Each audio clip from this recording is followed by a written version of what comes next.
Boy, the Eagles got a big win. Dominating win. We're legit in the mix for the playoffs. Let's talk about it, guys. What's up, Eagles Nation? What's going on, NFL world? How you doing, Division Rivals? This is Stephen Hyder, Gate City Sports Channel. Sports Channel where the cerebral NFL fan comes for about 10 minutes of daily content. What's up, guys? Overreaction Monday. Can I just say something that I've been wanting to talk about for a while, guys?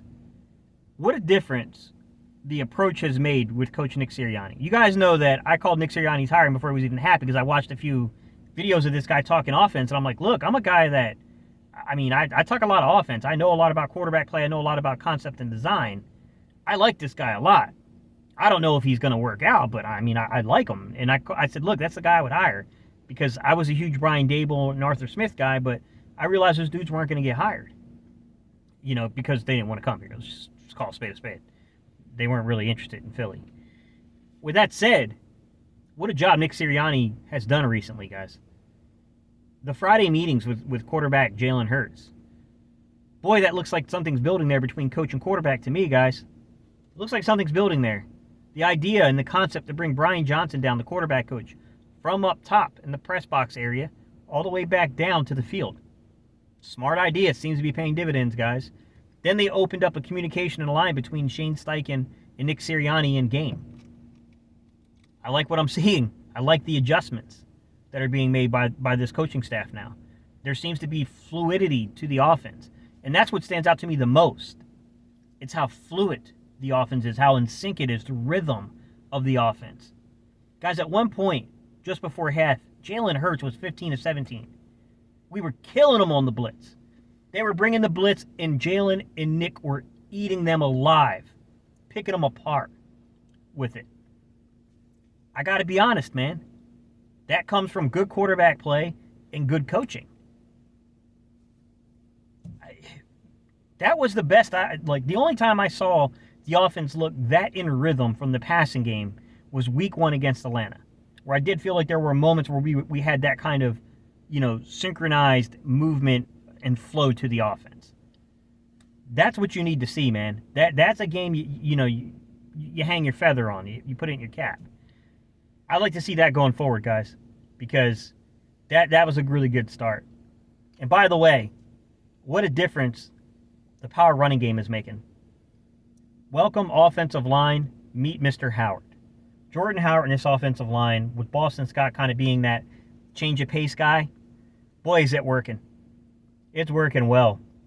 I don't know what you do with Miles Sanders when he gets back, guys. It's hard to say.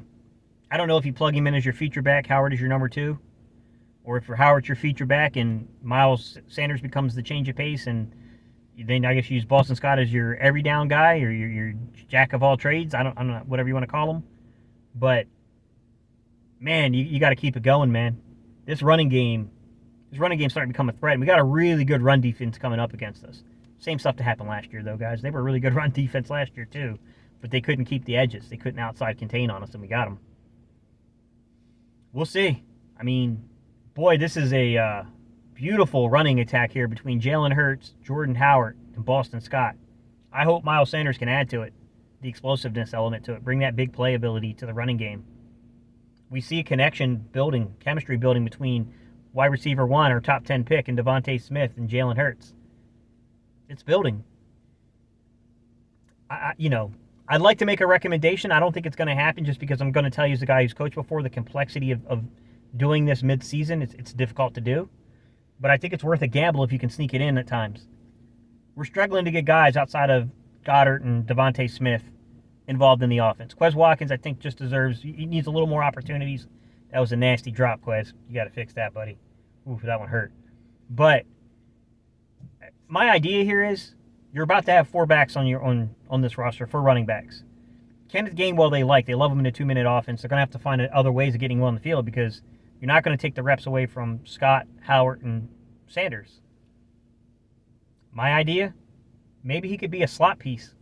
Maybe he can be a domino piece. You move all around the way that he's not Keenan Allen, but you saw how the Chargers were using Keenan Allen in the backfield, in the slot, outside. They moved him all around.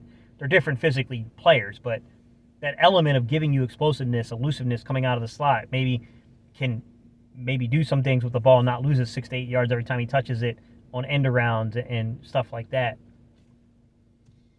I mean, that's a possibility. I could see something like that being groomed.